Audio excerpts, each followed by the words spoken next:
Bonjour à tous. Aujourd'hui, déchargez-vous sur Jésus de vos soucis. Humiliez-vous donc sous la puissante main de Dieu, afin qu'il vous élève au temps convenable, et déchargez-vous sur lui de tous vos soucis, car lui-même prend soin de vous. Votre esprit peut souvent être obscurci par la douleur. Dans ce cas, ne faites pas d'effort pour réfléchir. Reposez-vous simplement. Montrez que vous avez confié votre vie à Dieu, votre fidèle Créateur. Vous avez le privilège de témoigner dans votre faiblesse et vos souffrances que vous ne doutez pas de l'amour de Dieu envers vous, que vous croyez en la fidélité de celui qui a fait la promesse que vous remettiez votre âme entre ses mains et qu'il gardera le dépôt qui lui a été remis. Que votre esprit se repose sur les bontés de Dieu, sur le grand amour dont il vous a aimés, comme le prouve l'œuvre de la rédemption. S'il ne nous aimait pas et s'il ne nous accordait pas une grande valeur, cet immense sacrifice n'aurait jamais été consenti. Il est bienfaisant dans la miséricorde et sa grâce. Que votre cœur et votre esprit soient en paix. Laissez-vous aller comme un enfant fatigué entre les bras de sa mère. Le bras de l'Éternel vous soutient. Jésus est attristé par toutes vos afflictions.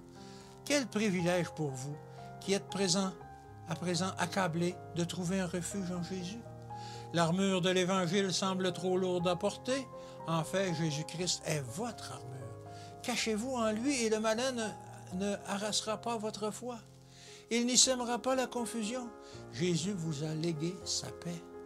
Louez le Seigneur parce que vous avez ressenti la puissante efficacité du sang de notre Sauveur. Sur vous s'est levé le soleil de justice et avec la guérison sous ses ailes. Combien creuses et peu satisfaisantes sont les choses de ce monde. Mais Jésus, le précieux Sauveur, est notre nourriture spirituelle. Il a lié votre vie à la sienne. Les paroles de sa grâce sont une manne pour l'âme croyante. Les précieuses promesses de la parole sont vie, grandeur et paix. Ne soyez pas troublés. Jésus vous aime. Il veillera sur vous et vous bénira. Vous ne pouvez plus participer activement à un combat agressif, mais vous pouvez laisser Jésus le livrer à votre place.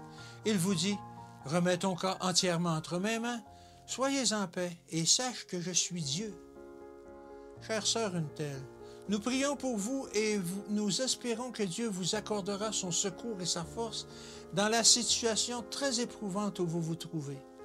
Le Dieu qui vit Nathanaël sous le figuier vous voit aussi. Il comprend tous vos malheurs et tous vos chagrins. Le Seigneur Jésus sera votre refuge au jour de la détresse. La parole est le pain vivant. Absorbez-en chaque jour. Elle sera la force qui vous permettra d'accomplir vos tâches. Elle infusera à votre âme une vigueur immortelle. Elle perfectionnera votre expérience et elle vous apportera ces joies réelles qui persistent éternellement. Que Dieu vous bénisse et qu'il vous garde aujourd'hui et à demain.